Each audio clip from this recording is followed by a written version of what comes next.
What we have here is a 2007 Jeep Patriot.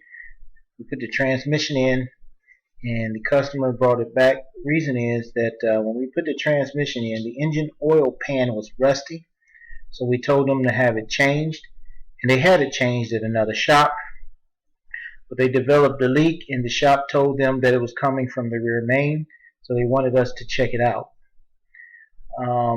But if you see here, you see it's coming from the engine oil pan. Okay, you see silicone there, and you will see the pan is brand new. The other shop put in another brand new pan, but the engine it's bent there. So they tried to put silicone there, looked like to compensate for, I guess, the part that was bent. You see it running onto the inspection cover of the transmission.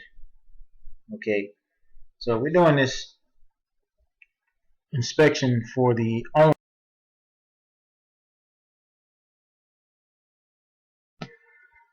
Okay, now if you look at this pan here, again, it's leaking, and they took it to the other shop to look at this, and even though the other shop had a chance to go behind their word, they mentioned that it was coming from the rear main seal. Okay, but when I'm looking at that bolt there, that bolt itself and the bent of the pan is showing that it is definitely leaking from that area. You can see the drips there. Okay, so now what we're going to do, we're going to look at that bolt. Okay, you look at that bolt there, it's want to let it drip so you could see the oil coming from that. There it goes. Now it's loose, so I'm going to see if I can kind of tighten that. Now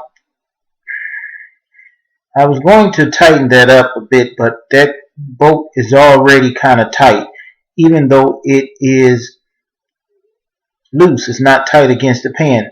Now that could be cross-threaded, so therefore I think it's best not to bother this. I think it's best to take it to the other shop and let them go over their work. We already sent it back to them and told them, or not, we didn't tell them, but told the owner that the problem was coming from this pan. Now I'm going to show you that the bolt is not actually tight against the pan and how loose it really is. See, one thing shops have to learn, and I know they don't like to do it, and that is sometimes you're going to have comebacks. You're going to have something that's not right. If you see there, you see that that washer is wiggling, meaning that that bolt is not tight against the pan.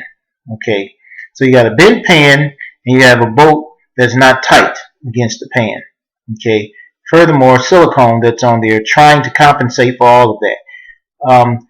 As I started to say, that sometimes you have comebacks. It's inevitable.